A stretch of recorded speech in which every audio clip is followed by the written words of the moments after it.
And at long last, it is finally tourney time once again. We're going to break down the brackets here today, get you set for the 2021 NCAA Men's Basketball Tournament, let you know who you should be picking for your pools, and some strategies to deploy for this year's big dance. Welcome on into the Heat Check Fantasy Podcast, powered by numberFire. That's right here on the FanDuel Podcast Network and numberFire.com. My name is Jim Sonis. I am a senior writer and analyst for numberFire.com. Joined here today by three tremendous analysts who will give their insights on this year's tournament and let you know what you should be doing for this year's big dance. Of course, as always, joined here by Dr. Ed Feng. You can find him on Twitter at @ThePowerRank. He is over at thepowerrank.com and also the author of How to Win Your NCAA Tournament Pool. Ed, I've got my copy right here upside down, but I've got it. Getting myself ready for this year's event. It is our third time doing this podcast together. Of course, my co-host over on Covering the Spread too. How you doing today? I'm doing great. I'm excited to look at this bracket. There's so much to talk about and so many interesting things in this pandemic tournament. Yeah, absolutely. We actually have one this year. So that's a great way to start things off for sure. We're also joined here by Erin Dolan. You can find her on Twitter at Erin K. Dolan. She is the host of The Early Line over on Sports Grid. And last time you heard from Erin, she was telling you to bet the Tampa Bay Buccaneers to win Super Bowl 55. So Erin, again, you set the bar too high.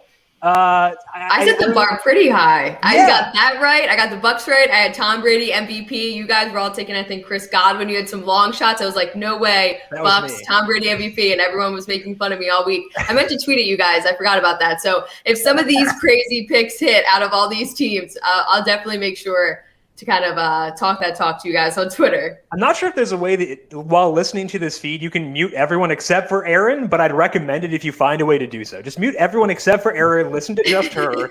You'll probably be fine. So I'd recommend that personally, but I also do want to bring this is a tough field. Absolutely. We do want to bring in another analyst as well. The first couple of years we had Keith Goldner on. Now, Keith has the best reason possible for missing this podcast because he's on paternity leave. Congratulations to Keith and the entire Goldner family. And instead, we're bringing on Bennett Corcoran. You can find him on Twitter at 617Bennett. He is a senior data scientist over at FanDuel. And Bennett, you are one of the people behind the numbers over at numberFire, helping run these beautiful, beautiful bracket tools. How you doing today? I'm doing great, Jim. I'm really happy that we're finally back and that we actually have a tournament this year. So definitely feels like March. So we had Bennett all lined up for last year to come on because Keith had a conference. We were all excited to have this big podcast, have Bennett make his FanDuel Podcast Network debut, and then things got obviously pushed. So Bennett, extra special this year, actually having the tournament after a 1-year hiatus. Yeah, no, absolutely. Glad I could make it this year, and that we're actually we're going to play some games. So. And good confirmation that you are not a curse. So I think that's a benefit as well. We're going to start things off here today by talking through general tournament strategy, leaning on, some things Ed has written in his book, talking about this year specifically, talking about how the public should inform our decisions as well. Then we'll go region by region, letting you know who we think will go to the Final Four, some potential upsets, and more. All that coming later on today. But first, here is a number for you, 701. That is how many days we have gone without March tournament action. But guess what? That drought is almost over. So why not go all out this year with a huge new TV from Best Buy? You can find great deals on big screen TVs from brands like Samsung and LG. Best Buy will even bring it to you with fast, free curbside pickup and delivery. For more details, visit bestbuy.com. Let's take a look at this year's tournament. Of course, Gonzaga, the top overall seed for this tournament. So what we'll do here first is I want to go analyst by analyst, get your thoughts on this year's field. And we're going to play things straight up here. So, Ed, I want to ask you first, what do your numbers say about this year's field? Is it Gonzaga definitively on top, or what are they saying here? Yeah, the numbers and the eye test and just about anything else I can come up with like Gonzaga a lot. It's really hard to find an issue with this team. They have a lottery pick in Jalen Suggs, someone who, if he has a great tournament, could possibly be the number one pick in the NBA draft. Corey Kispert has one of the most beautiful jump shots you will ever see. Drew Timme is efficient scorer. They're the favorite for a reason, and I'm almost at the point where I feel like I would be surprised if they didn't win. We've seen a lot of chalky results during the pandemic in terms of championships. in terms of favorite, like Dodgers and the Lakers. This team's been together. They play together really well. There's really nothing to this narrative that they play in a small, weak conference. They have been obliterating competition because they're the best team in college basketball. Yeah, absolutely. They earned that number 1 seed for sure. But Erin, I got to ask you, you were on Tampa Bay. They were very much not the chalk. Are you going with the chalk this time? Are you going Gonzaga or are you going elsewhere? No, there's no way I'm going with Gonzaga. And I would have to argue against a lot of points there. Obviously, you're looking at it from the numbers perspective, but I look at it overall and just from a more, I feel like, betting perspective on things that could happen, some of the upsets there. We'll get into that later, who I think is going to beat Gonzaga. I don't even think they're going to make it to the Final Four. I don't even have them there. But out of the Big Ten, I have Illinois winning it all this year, despite a tough road ahead. I mean, the Illini enter the tournament as hot as any team. 7-game win streak that includes victories over Michigan, Ohio State twice, Iowa, Rutgers, and Wisconsin. Talk about heating up, not to mention pretty good value on the FanDuel Sportsbook right now at plus 600. So I'm going to go with that team, and then I'll just quickly give you my Final Four while we're at it. Florida State in the East, Oregon in the West, Ohio State in the South, Illinois in the Midwest region. So we will get more into that later in the show, but just overall, I think the Illini get it done. So Erin dropping bombs at the beginning here. Oregon in the Final Four. I love that. We're going to come back to that. Picking at the co-host. I like it. Yeah, absolutely. This is great. Okay, Go perfect. get the bear here. So Benny, you got to follow that up. What you got here? What do numberFire's numbers say about this year's field? Yeah, so for numberFire, I mean, just like Ed mentioned, I mean, we see Gonzaga as kind of a tier of their own. We have Gonzaga winning the tournament 29% of the time. No other team is above that like 15% threshold or so. So Gonzaga has about twice the odds of winning the tournament relative to that kind of next tier, like Illinois, for example. So I do kind of agree with Ed that it's going to be difficult to fade Gonzaga, and I do think they are favored for a reason. But I mean, when you get down to like the game theory and filling out a bracket, there is an argument to be made for going in a different direction, like Erin mentioned.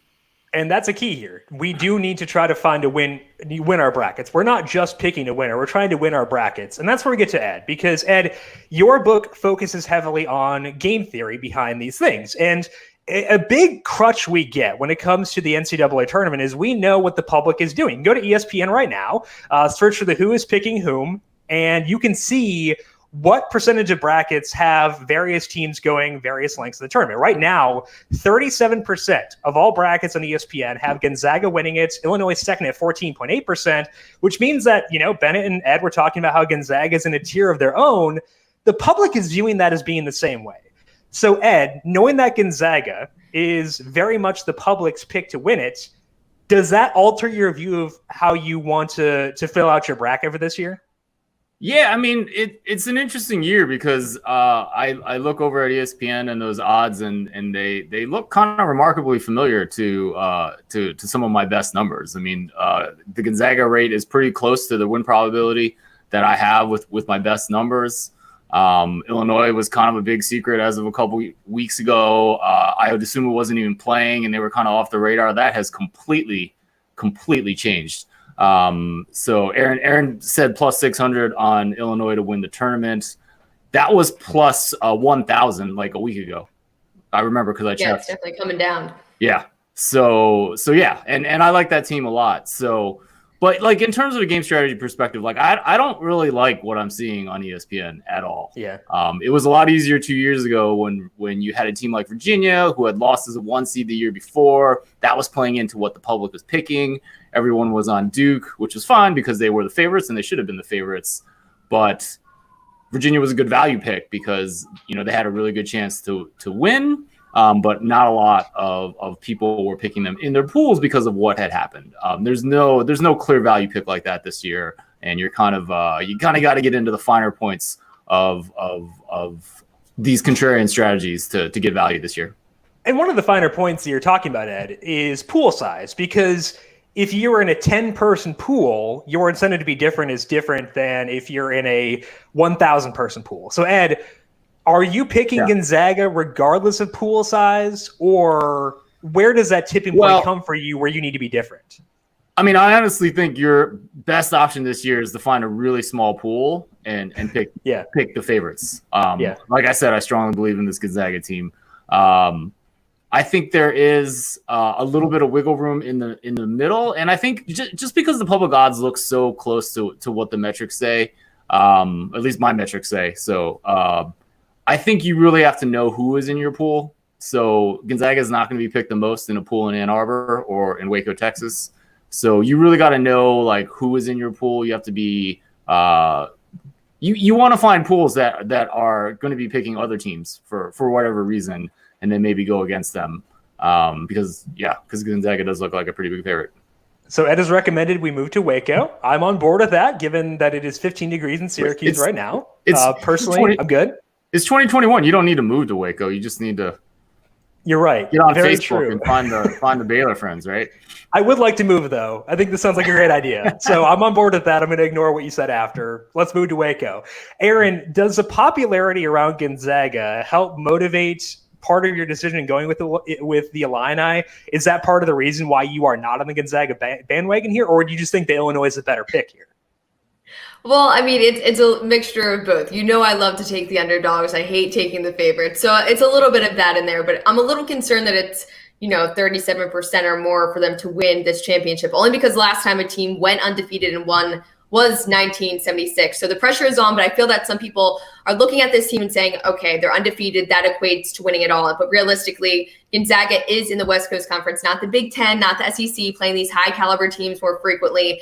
In the West region, you do have Gonzaga beating some of the top teams like Virginia, Iowa, and Kansas, but that was in 2020. December 2nd, one of the games I want to talk about, West Virginia, a game that they won by 5 points. So, I mean, you can argue that Gonzaga is, the team, and I understand why, and I understand they have, they're in good shape either way, but overall I do factor in the conference schedule as much as people are saying, oh, well, that doesn't factor into the numbers. I mean, when did they last really face adversity? Yeah, they're dominating teams, but they're dominating teams in their conference, I would say. Yeah, playing close games can have value for sure. Teaching you how to close out close games like that. And to their credit, they have not played a lot of close games, but that also could come back to bite them at some point. Now, Bennett, you mentioned game theory. There may be some leeway to not go with Gonzaga. Are numberFire's numbers as high on Gonzaga as the public? And depending on that, what does that inform for you based on pool size as far as deviating from them? Yeah, I mean, Ed touched on it a bit, but the public seems to be a bit more efficient this year than in years past. You're not seeing these huge discrepancies between, one team's public percentage and their true odds. Gonzaga is a bit higher in the public eye relative to numberFire. We have them closer to 30%, and you see the public here is the high 30s, so there's a bit of a discrepancy there. But when you look at some of the other contenders, we see kind of like minor differences where numberFire is a little bit higher than the public, but there's not one team that really jumps out at you as, this is the value pick. So numberFire is about in line with the public on Illinois, and a little bit higher on Michigan by about, 1 or 2%. But there's not anyone that kind of screams, this is the contrarian value play this year. So there's no screaming contrarian value play for you, Bennett. I'm going to detach you from the numberFire numbers and let Bennett go unhinged. Yeah. If you're picking, like, let's say you're in an office pool with 100 people, who are you picking? Are you going Gonzaga or are you deviating there? Oh man, 100 people. I'm asking because I'm competing against you and I need to know your strategy. So just keep in mind, I will use this against you. Yeah, I mean, I think pool size is definitely going to kind of indicate whether you go Gonzaga or not. I think with the smaller pool size, Gonzaga, certainly makes a lot of sense. And as Erin has already kind of alluded to, I think there's plenty of spots to differentiate elsewhere if you do pick Gonzaga. So for these kind of like mid-tier, 50 or so entries, I'm very comfortable taking Gonzaga because I'm, pretty confident in their ability as a whole. But in a larger pool, I do think you kind of have to get creative.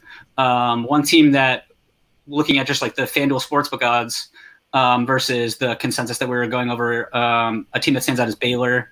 I think the kind of narrative with Baylor right now is that they had a COVID layoff in January, and a lot of people don't think that their defense has looked quite the same. And I do think that they're a little bit undervalued here.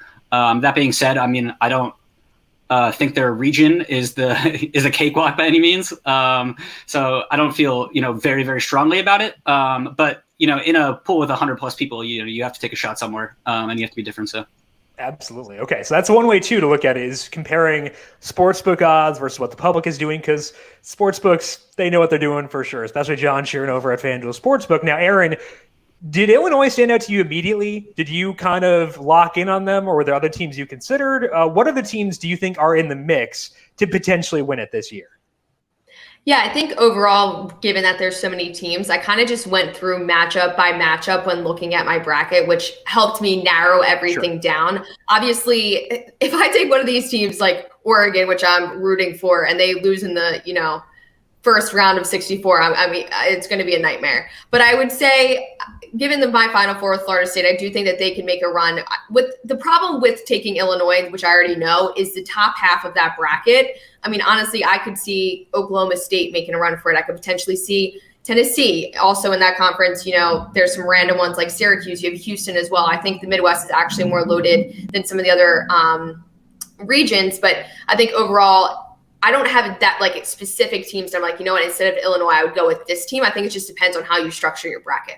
Absolutely. Okay, so let's go to you, Ed. You said that your preference this year is to find small pools and try to find pools where you may get people to deviate from Gonzaga. Let's say I am sticking you in a pool that is quite large and everyone's going Gonzaga. What other teams are you considering in that scenario? Again, I know I'm pushing you into a place you don't want to go, but what other teams do you think are viable contenders for this year? Well, I mean, I think Illinois is a viable contender, but I think a lot of people, I mean, they're coming in as the second highest favorite by the public, according to ESPN numbers. I think that's exactly right. I think Illinois has as high an upside as any team except for Gonzaga in this tournament. I actually really, really like this Illinois team.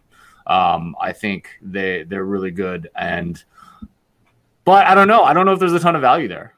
Like I'm actually kind of staying away from these 100 people pools this year because, there's not, I think you got to dig past that, right? I mean, Houston is a team that I'm still doing a lot of my research on, but it's a team that plays really good defense. We know that from both history with Calvin Sampson. And I think there could be some value there, but I haven't finished my homework on that. But like that's the depth that you're kind of digging to find some value, and that doesn't make me feel particularly comfortable at all. So this is a year, it sounds like, where pool selection matters a bit more than usual. Where in the past, you were talking about Virginia, Ed, 2 years ago, where the public was down on them because they lost as a 1 seed. There was obvious value there. This year, there's not that. So it seems like this is a year where you need to think, be selective about your pools, decide which ones mesh well. And it seems like based on the numbers, both at the Power Rank and at numberFire, it's a year where you want to find a smaller pool, allow yourself to pick the favorite, allow yourself to pick Gonzaga, and potentially try to deviate elsewhere. But it sounds like it's a year where pool selection may matter a bit more than usual. Also thinking about the people in your pool too. Look, pool selection always matters. Yeah. It's always a super important thing, which is why I try to start my Bracket Wisdom series a couple of weeks before you're actually getting into these things. But yeah, it's definitely important this year, just with what we're seeing with the way the public's picking. Okay, so we got Gonzaga being the chalk, justified chalk, based on the numbers at the Power Rank and over at numberFire. Erin is on Illinois. So let's go region by region now, starting off in the West. And Erin, I want to start with you here because you're not on Gonzaga. You have Illinois winning it all, which means, and you said you have Gonzaga not making it to the Final Four. You have Oregon. What puts you on Oregon here in the West? So I feel like every time I am talking on this, I'm telling you that I like to go with underdogs. Also, I was a former Oregon Duck at one point, but I ended up graduating from Penn State. So I have a little bit of ties there. But in the West, I'm turning towards them because, one, the bottom half of the bracket is loaded. Regardless, you have Iowa, you have a couple of these other teams that are really, really good. But my thing with Oregon is I feel like they could match Iowa shot for shot should they continue into the into more of the games that are going on. But I just think overall, I mean, out of all the teams, like, 'cause I'm looking right now, you have Kansas potentially has that COVID issue. USC, also a great team. Then Iowa, obviously everyone's kind of saying how they can make a run for it as well. But I think Oregon can kind of get past them, given that they can go shot for shot, kind of make it against Gonzaga. And I think there's got to be one crazy upset. For some reason, I feel it about Gonzaga. So, I mean, Oregon also does have some experience in terms of playing in these, Sweet 16 elite games, but never been able to really, really get it done for a while now. But I kind of have them slated in there because I think it would just be one of those huge upsets. Yeah, absolutely. Okay, so we have Oregon going all the way from Erin. Let's go to Bennett now. It sounds like you are leaning towards Gonzaga. Do you see any reason to deviate from Gonzaga as being the Final Four participant from this West region?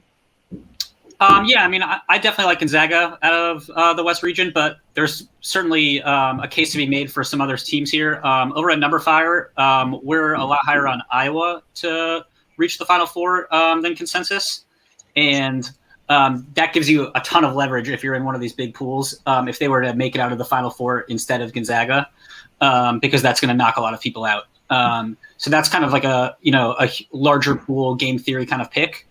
But for me personally, I mean, I'm going to have to go with Gonzaga, although I do like the Oregon Ducks as well as kind of like a potential sleeper team. As of right now, let's see here. Thank you. I am scrolling trying to find Oregon. Okay, 1.2% of brackets have Oregon in the Final Four. For Iowa, it's 13.9%, which is the lowest of all two seeds. But then it will still go Gonzaga, despite there being leverage on Iowa. Potentially, he said, like a large field tournament. Maybe you want to go Iowa there. Ed, I want to go to you now. We're in on Gonzaga. We're picking Gonzaga from your end. So which other teams could surprise in this region? Not talking about Final Four potential, but what other teams could surprise, even if they do eventually wind up running into the buzzsaw that is Gonzaga? Yeah, well, first, I mean, I definitely want to know if Erin wants some even money on Gonzaga versus the rest of that bracket. Ooh, okay. Little side thing. I like it. Little side bet here. What's that? Did you say a little side bet here? A little side 50-50. Gonzaga versus the field, and I think that could be kind of fun. So a team that I really like is Virginia. They're sitting there at 4 seed. They haven't really played that well. It's not really a typical Tony Bennett team. They're certainly not as good as the team in 2019. But first of all, it's a Tony Bennett team. They haven't played well on defense, but I think it's still a pretty solid team defensively. And I really like some of these transfers that they brought in. Sam Hauser is a guy that's hit 44% of his three-pointers. And they have a kid, Murphy from Rice, that is also a really good three-point shooter over his career. Notice I am saying over his career because I think it's very important to get as much statistics on three-point shooting as humanly possible. So, and remember, Virginia was 4th in the preseason AP poll. And I know it's a little bit weird to be talking about the preseason AP poll at this point in the year, but it's actually a pretty powerful predictor. This wisdom of crowds is really good at kind of assessing talent level. And I'll be talking about it a little bit more on this show, but I think Virginia is an interesting example because the AP poll said this is a pretty talented team. They like the additions that Tony Bennett made to this team. We haven't really seen it. I mean, it's a little weird to say we haven't seen it. They did win the ACC regular season title. They might have won the tournament title had they not had a COVID issue. They did get their doors blown off by Florida State, but Florida State's a good team too. So Virginia is a very interesting team. I mean, I don't think they're going to beat Gonzaga because, I mean, they won't be favored at all. But I think that's an interesting team coming out of that bracket. I'm personally not a huge fan of Iowa. I don't think they're not great on the defensive side of the ball, and expect a little bit more regression coming with some of the three-point shooting. Ed, I do want to dwell on that point for a second here, talking about the wisdom of crowds with regards to preseason polls and the value of those, taking advantage of the knowledge of bettors or knowledge of voters and knowing the talent of individual teams. Right. Do you think that is as applicable this year as usual, given that we saw teams like Duke, like Kentucky fall so short of expectations, or is it something that is just generally slept on and we can still value it here, even if it may be a bit of a different season? I mean, yes and no. I think you can argue that talent always wins in basketball. When you have more talent, you're more likely to win a basketball game. That clearly didn't work for Duke this year, so it's not like it's 100% by any stretch. Michigan started 25th in the preseason AP poll. I think that was too low just because they had no idea how good Hunter Dickinson was, right? So it's certainly not perfect. I think the other thing that you can argue maybe is that talent matters less just because no one's had a chance to practice. Like you can't get this like a talented team like Kentucky didn't have as much time together this year as other years. You would think that would be almost nil at this point, right? Because we have had 2-3 months of however many months of basketball, right? And they have been practicing. But maybe that gives an edge towards teams that have been together for a long time. Teams like, the core of a Gonzaga team, the Stars at Illinois have been there for a couple years together. Maybe that does help them.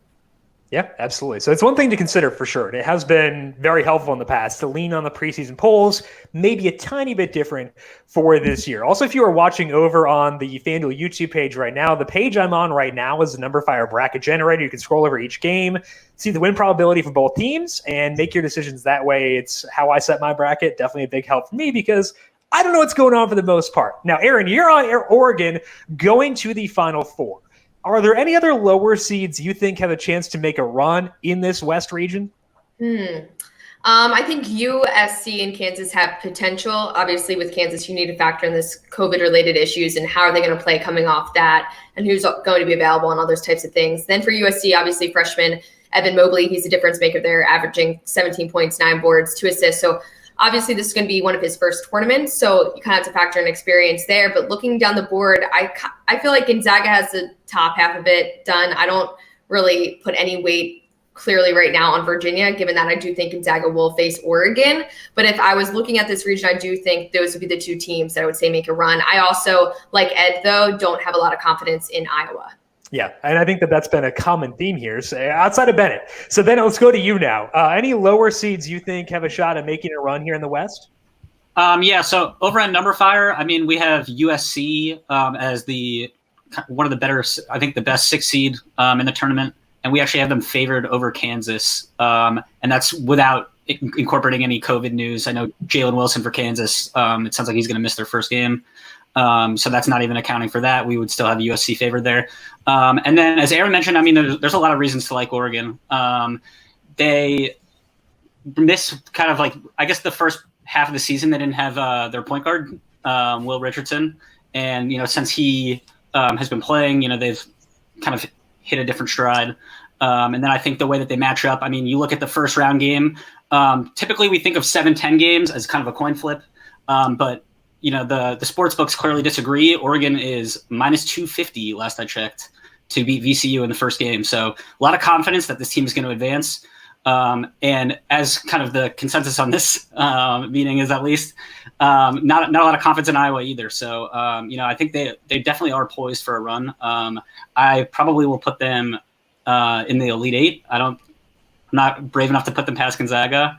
But Oregon is definitely a team that I'm looking out for.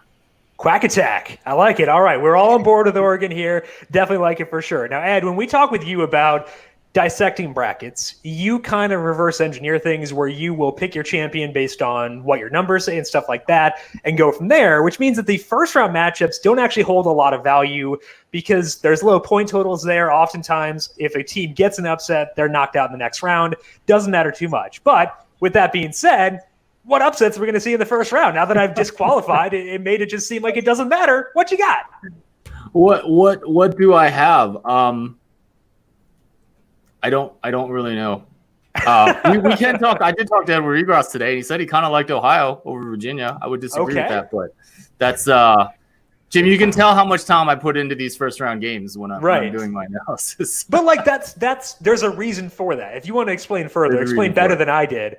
There's a reason why there's less value in looking at these. Well, yeah, I mean, a round of 64 game is worth a point.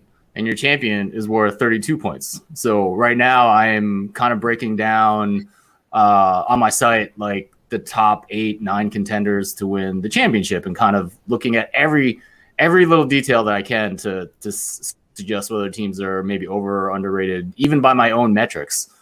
So yeah, it's all chasing after that 32 points and again, like the game theory that Bennett talked about and everything. That's where I spend my time.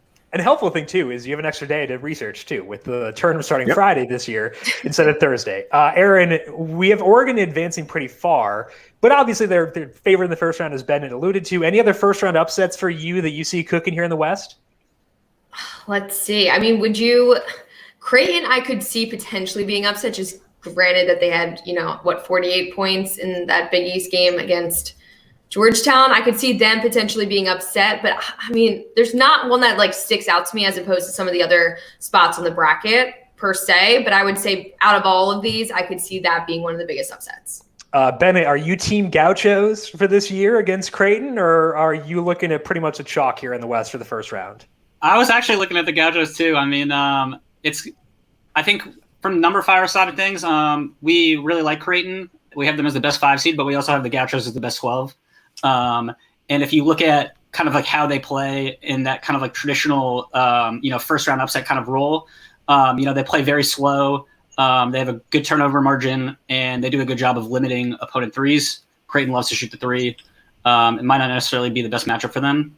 They're not exactly in great form after Georgetown really hit them hard on Saturday. So. Absolutely. Okay, so we are on the Oregon and the Gonzaga train in the West. Let's move out here to the South, where Baylor is the 1 seed. We got Ohio State looming here. Purdue is here too. And as a Big Ten believer, I think that's kind of interesting. I'm going to start with Bennett here as we go down to the South. Who do you have going to the Final Four in this region? Are you going Baylor, going elsewhere? What do you see popping here?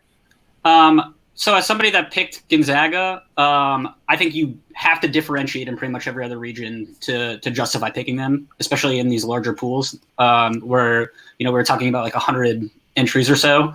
If you're going to pick Gonzaga in a pool like that, you're going to need, teams like Oregon or things like that to kind of, at least, if you just put all 1 seeds, you're going to have a really hard time. Sure. So all of a sudden, these 1-point matchups that Ed was talking about matter a lot if you're just picking what everybody else is picking on the top. So I think at numberFire, we actually have Ohio State about the same Final Four odds as Baylor. And I think that's a pretty interesting pick as a way to kind of differentiate.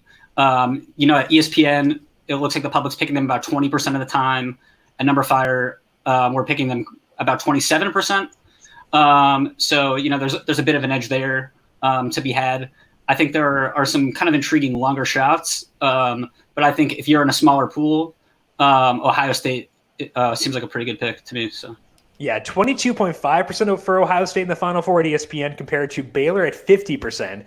So some potential value in Ohio State to go to the Final Four. What about for you, Ed? What are your numbers saying about this South region at the top end? Yeah, I think I think Baylor got a really bad draw. I don't like this path at all. They're either going to play North Carolina or Wisconsin in the second round. These are two teams that were I have certainly underperformed this year, but we're top 20 in the preseason AP poll. I don't feel like any team wants to play Ohio State, and this is coming from someone who lives in Ann Arbor, Michigan. This is a really explosive team. They can score, and they're not particularly good on the defensive side of the ball. But they're a team that I'm definitely looking out for, kind of as potentially a sleeper. And then it's also interesting with Texas Tech as a sneaky 6th seed here. I have them at the 3rd highest odds to come out of that region. The numbers like them. They were actually 14th at the preseason AP poll. I think it could be I think it's going to be a very difficult region for Baylor. And, I think Bennett mentioned this fact that they haven't played defense since they got back from their COVID break. That is true. They've been terrible. They're not the same team on defense that they were before the break. And they were a very good defensive team before the break. A lot of this core was back last year. They were a very good defensive team last year. I think you kind of give them credit that they may be able to put that back together. But your odds of getting to the Final Four really drop if you're just a team that's trying to outscore your opponents. Yeah, absolutely. Now, Erin, your perspective here is a bit different because Bennett and Ed have to come from this from we need to differentiate somewhere because they're going with Gonzaga for the most part. They have to find elsewhere to deviate. You can be a bit more chalky elsewhere if you're not going with Gonzaga, especially if you have Oregon in the Final Four. You can allow yourself to pick the teams you think will do best. So with that in mind, how do you view this South region with Baylor as a 1 seed? So I'm piggybacking basically off of Bennett and things that Ed was saying. So I'm having Ohio State, no surprise there. I think Baylor was really hurt after those 3 weeks that they missed at the beginning of February due to COVID.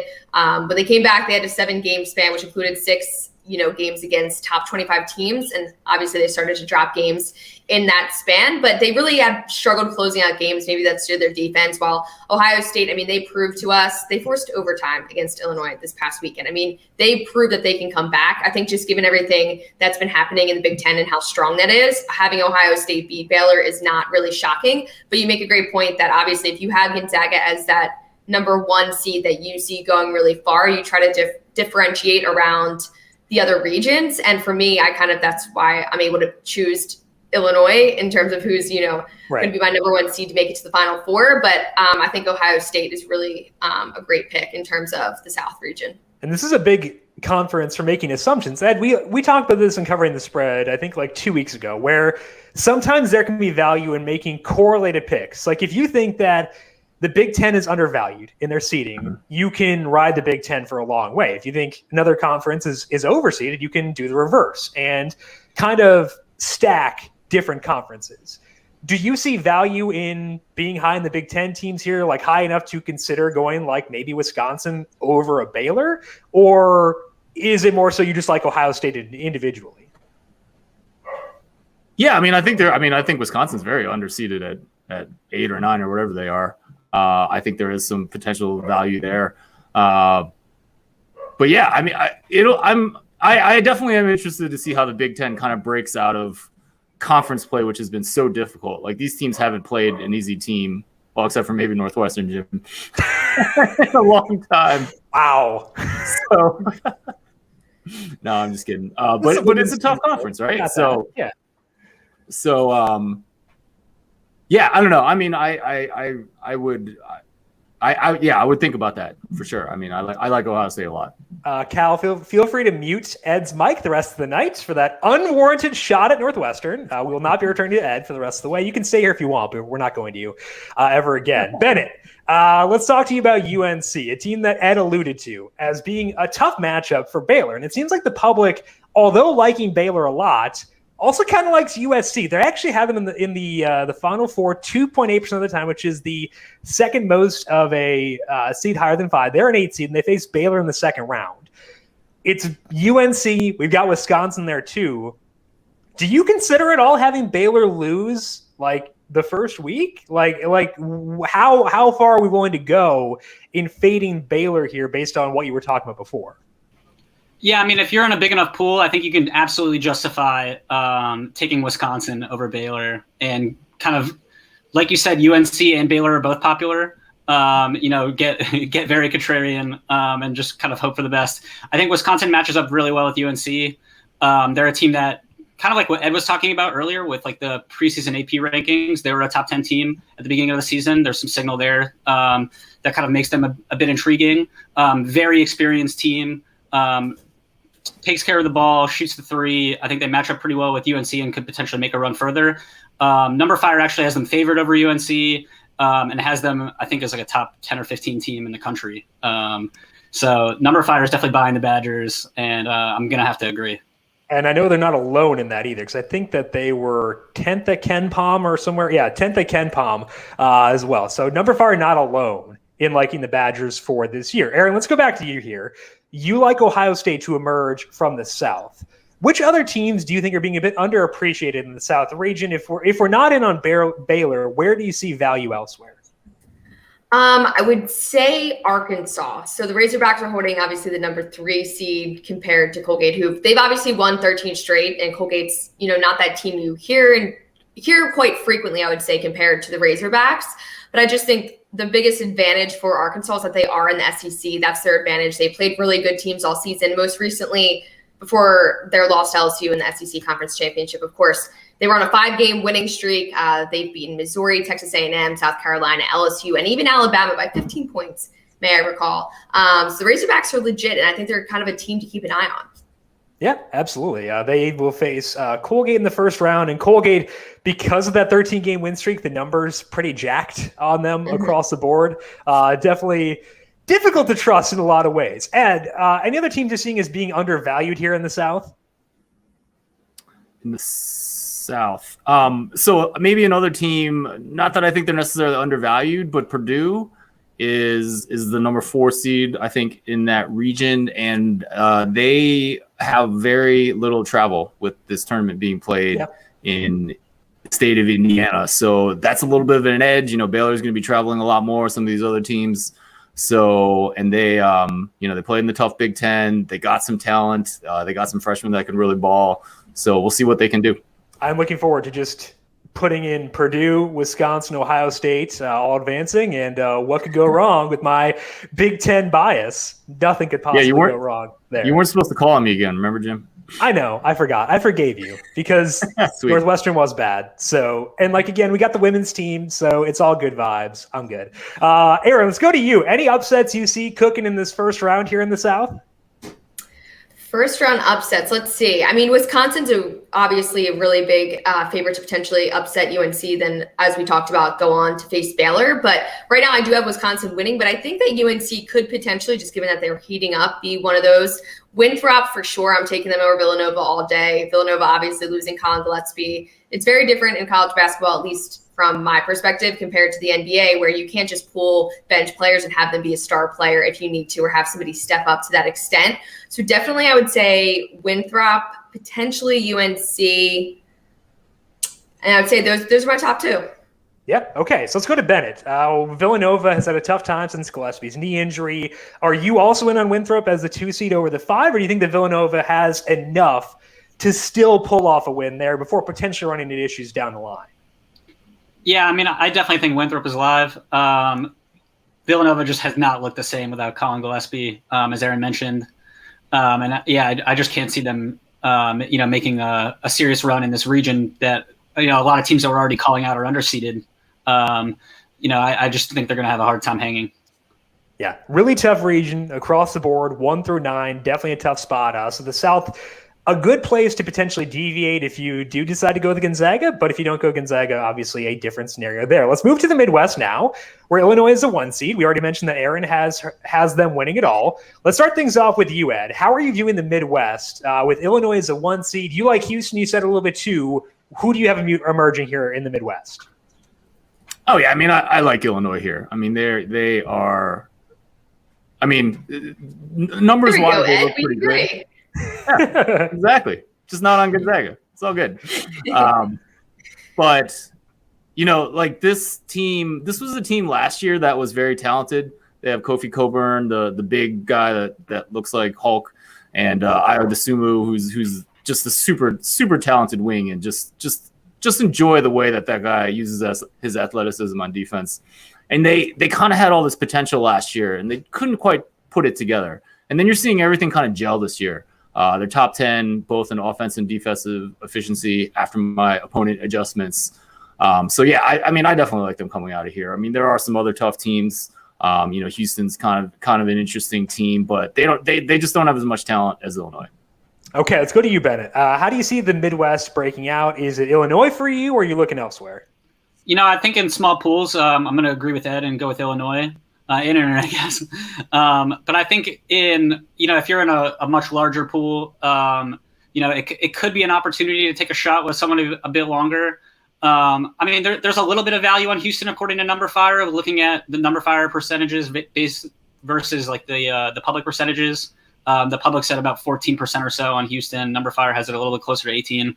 So not a huge edge or anything, which is why with smaller pools, I would still favor Illinois. If you're in a really big pool and you're looking for a long shot to kind of differentiate, one team that I do like that stands out to me is Tennessee. So we can talk about that a bit later, but I think their defense is very good and they have a few NBA players in their rotation. So they're definitely a team to watch out for. Okay, so Bennett has his eyes on Tennessee. We'll talk about them later. But, Erin, I want to go to you. Which other teams do you think are undervalued here? Because I don't need to talk to you about Illinois. We're good. We got the Illini going all the way. So I don't need to talk to you about them. What other teams do you think may be deserving of more love here in the Midwest?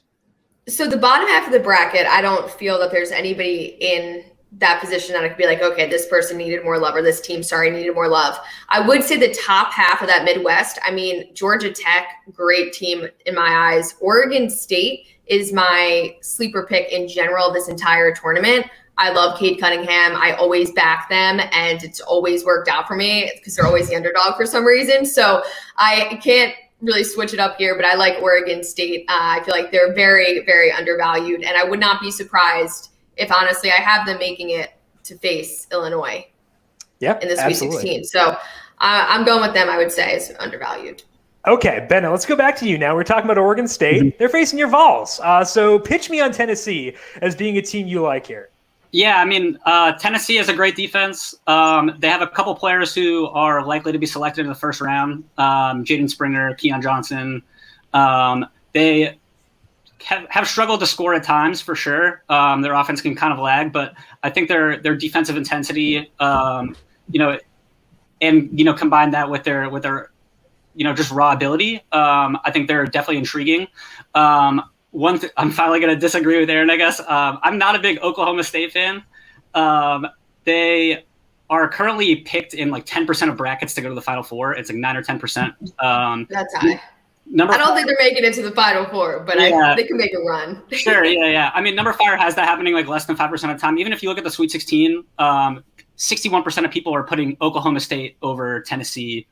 Tennessee, it's closer to less than 30%, I think, that the public are selecting. And numberFire actually has them favored over Oklahoma State to advance the Sweet 16. I think Oklahoma State, when you think about, obviously they have Cade Cunningham, is projected to go number 1 overall. There's a lot of intrigue there, especially the way that they played in the Big 12 tournament. They beat Baylor. So I think it's a team that a lot of people are riding right now. But I will say this, I mean, they have 20 wins this year, and half of them came by 5 points or less. I don't think numberFire is particularly impressed with the close game wins, and it's not necessarily sustainable. So I'm going to have to agree and put Tennessee through. So a little bit contrarian, but also I think the numbers back it up. Okay, I'm going to go to Ed here because you felt pretty good about Illinois. Illinois gets to face a former Cinderella. They're facing Loyola potentially Loyola in the second round. And Loyola had a good season this year, so kind of surprising to see them as being an 8 seed. Does that concern you at all with having Illinois go far, or have we given too much love to Loyola? No, I mean, it doesn't concern me. I think they should be thrilled that they're getting Loyola or a Georgia Tech team that had to make a run to the ACC final. They were probably in anyways, but I think to look at those two teams as your second round game is a much happier thing than to look at Wisconsin or North Carolina as your potential second round opponent. That does help. Yes, absolutely. We can love Loyola as much as we want, but still Wisconsin, UNC, a tougher task for sure. Okay, Ed, let's talk about the bottom half of this bracket here because we haven't given them too much love as of yet. We got Houston as a 2 seed. We got West Virginia as a 3. Some pretty good teams down here too. What are you seeing in the bottom half of this bracket in the Midwest? Yeah, I mean, my numbers particularly like Houston. They are a team that plays great defense under Calvin Sampson. It's a little bit. They've actually had pretty incredible 3-point defense, which is something that is very much subject to regression to the mean. So it's a little bit unsustainable. But I do trust Calvin Sampson, and from the little that I've been able to watch so far, they are pretty fundamentally sound. They're not as good on offense, but they do have some athletes that can get some offensive rebounds. So they're pretty good there. I do think they're the best team in the bottom half of this bracket. So I'll stick with them. I guess the one thing is, like, I'm not seeing a ton of high-end NBA talent. Maybe Quentin Grimes is a guy that will eventually get picked pretty high. But that's kind of my one concern. Okay, Erin, we talked a lot about the top half of this bracket. Let's talk about the bottom half here. Who do you have facing Illinois in the Elite Eight? Anyone standing out to you down here? I have Houston, so I feel like that's not even a fun pick here. The one I would mention, it's whatever you think. Are you sure? Okay. The other two I was just going to mention, Syracuse has had some good wins. They beat NC State, Clemson, UNC. They did fall to Georgia Tech and Virginia, but they didn't get blown out. So that was their only other bottom half sleeper pick. But yeah, I'll stick with my Illinois Houston. Again, because you are allowed to be as chalky as you want. With Oregon in the Final Four, you're good. You're cashed out. You're fine. You can be as chalky as you want. What about you, Bennett? What are you seeing down here in the bottom half of the Midwest? Yeah, I did kind of think about Cuse for a second, but when you look at West Virginia and Houston, I mean, two of the best offensive rebounding teams. That's just a recipe for success against the 2-3, so I can't really envision them making too much of a run. Between West Virginia and Houston, I mean, it's pretty close, honestly. To me, so I'm just going to kind of go with the least popular of the two, considering the Gonzaga trend, and I'll go with Deuce McBride and West Virginia Mountaineers.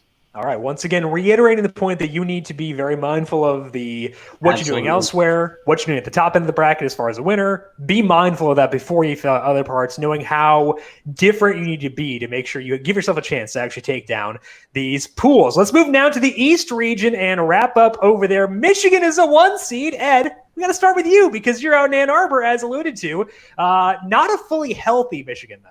So how does that influence your view of this Michigan team in the East? Are they still the favorite here? Who do you have in the Final Four in the East?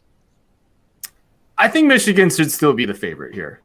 Juwan Howard's done a great job. These guys really do play together as a team. They pass the ball. They play great defense. And Hunter Dickinson is just amazing in the middle. But with that said, losing Isaiah Livers really, really hurts. Second best player, and he is by far their best shooter. And this is a team that's been really buoyed by their three-point shooting on offense. We know that tends to regress. And even though guys like Franz Wagner, Mike Smith, Shawty Brown have shot really well this year, it's not something I see as sustainable, especially when you look at their career averages. So, you're going to miss a little bit of shooting. And then what happens when you miss some shooting? Oh, it's a little bit easier to double Hunter Dickinson, and the defense kind of changes a little bit. So, look, Michigan's still a great team. I think they actually got a pretty good draw because I think Alabama, in my mind, is probably the weakest 2 seed in this field. But, like a couple weeks ago, like everything was going crazy here in Ann Arbor. And I think people get that, like, oh, this is an unfortunate break. So right now, Michigan is in the Final Four, 42.3% of brackets on ESPN. Ed, is that high enough for you to deviate here, or do you think that Michigan's troubles come after they get through the East? I don't know. There's one. I do think Michigan's the best team in this region, even without Livers. Okay, so let me be clear about that. But with this region, I also think it's a region where maybe you could see a team like something entirely unexpected come out of this region. Like I said, I'm not a huge fan of Alabama, even though I really like Nate Oates as a coach. I like some of their talent, but it's a team that has had incredible three-point defense this year, exactly the type of thing you find regression in. And let me just throw this out there. The top team in this region in the preseason AP poll, I believe, is Michigan State. The 11 seed that is playing a playing game. And I'm not saying Michigan State's going to make the Final Four, but when you look at that team, they have 3 wings that could play at the next level. And certainly Watts hasn't been particularly great this year, but Aaron Henry's is a stud, and Josh Langford's a great player as well. So they have not played well this year. They had to scrap their way to just make this field. But kind of those tricky metrics from the preseason, like, says this team has talent.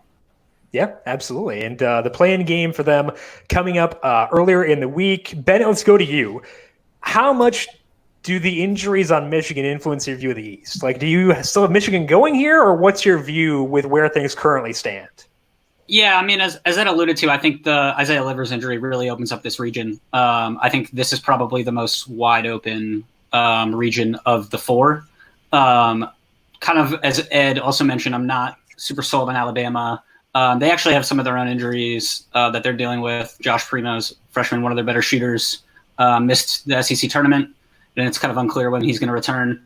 So I do think there's opportunities to take a longer shot, and if you're in a bigger pool, and you do kind of go chalk with like the Gonzaga Illinois final type thing, there's some appeal in some of these kind of other teams. So Ed mentioned Michigan State. A team that numberFire really likes, and I tend to agree with, is UConn. We have even though they're a 7 seed, we have them as like a top 15 team by power rankings. James Bouknight missed some time, and now is looking fully healthy, and has kind of allowed some of these other role players to develop while he was out. And it seems like they're really clicking too. Kind of falls back to what Ed was saying about not really trusting Alabama if you're not picking this UConn team to win a couple games. But yeah, no, I mean, I think, as Ed said, I think Michigan should still be the favorite, but I think there's definitely plenty of opportunities to be different. And yeah, especially if you're in a big pool, I wouldn't shy away from that. So, Erin, you have Florida State, I believe. Is that correct? Mm-hmm. In the Final Four here? Okay, what puts you on them? Well, I think just their size, their athletic ability, their three-point shooting, they can take basically anyone out, in my opinion. But I also just want to piggyback quickly on the FanDuel Sportsbook. I know that Connecticut's at plus 5,500. So they're right up there in the top 15 of what you guys are talking about in terms of UConn being one of those almost like a sleeper pick, I guess you could term it as, and finding value in this side of the bracket in the East region if you're going with number 1 seeds elsewhere. But yeah, I like FSU. I think they make it to the Elite 8. I had them stunning Michigan on the bottom half. I did like Alabama to make a run, but I see FSU beating them. I don't like their last game against I don't like the last game in the SEC tournament that happened this weekend. It was a little bit too close for me there. But yeah, I'm going with the Seminoles in terms of this region. Was it pretty definitive for you that you wanted Florida State, or were the other teams in consideration for you here in the East? No, there were some teams like Georgetown I love, and I have them playing FSU, but I think Georgetown at some point is going to have to drop a game and being the 12th seed there. I mean, Texas also another great one. UConn, another great pick. I mean, you could also make the argument again for Alabama, even despite all those injuries. So this was the hardest for me, I would say, to pick by far out of all the 4 regions. And that sounds like a common theme throughout the show today, is the East being one of the more amorphic regions for sure. Let's go to you, Ed. Any teams you think are a bit underappreciated in this East region that you may be looking to ride for a bit? Well, I'm still trying to figure out why Connecticut's all the way up at 10th in one set of my numbers that I trust. So that it's a team that I haven't looked into too much, but that there's something weird there. I agree with Erin about Florida State. A lot of athleticism, a lot of talent, good 3-point shooting. So yeah, I mean it's an interesting region all around, right? I mean, I think you can put your finger on a couple teams that if they get hot, they start playing well, could come out of that region. And one of those teams that Ed mentioned before is Michigan State. So Erin, I want to go to you here. Do you get tempted by whoever wins the play-in on the 11th seed and making a run? Any other lower seeds you think could surprise here in the East? Well, yeah, I mean, I'd like Michigan State. I mean, after this potentially beating UCLA, I think that they would beat BYU. And then I think it would just kind of spiral down the board. But in terms of that, yeah, I think UConn, again, has a great shot. I think Michigan State is going to be the stunner of this whole East region, unless UCLA beats them to get into the tournament and whatnot. So, but overall, yeah, I would stick with Michigan State in that. So, Ben, I was just scrolling up here and looking at the numberFire numbers on Michigan State UCLA. Got a pretty fun game for that one. So is it a situation where you could see either Michigan State or UCLA making a run, or any love for the 11 seeds at all? What are you seeing as far as the higher seeded teams in this East region? Yeah, I mean, the game, I think it's pretty 50-50, and then both have about the same probability of beating BYU as well. So I think, in terms of who wins that game, I think Michigan State, clearly has more momentum, and kind of like what Ed was saying about just kind of like NBA level talent, and then also like the preseason ranking. I think they would have like a little bit more upside than say UCLA. But I think either of them are still potentially alive to win a couple games. I would say most of the top teams in this region, I'm probably lower on than consensus. So that's why I'm willing to get a little weird here and go with UConn.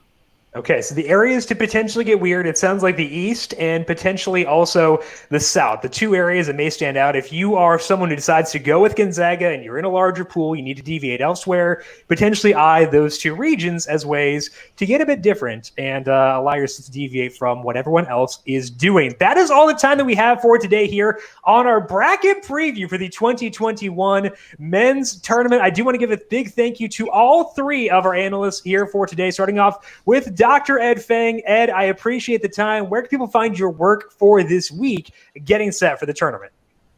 Yeah, I've been doing the Bracket Wisdom series on my podcast, The Football Analytics Show. It's me and Edward Egros, a frequent guest of this show. So please go check that out, 10 minutes a day.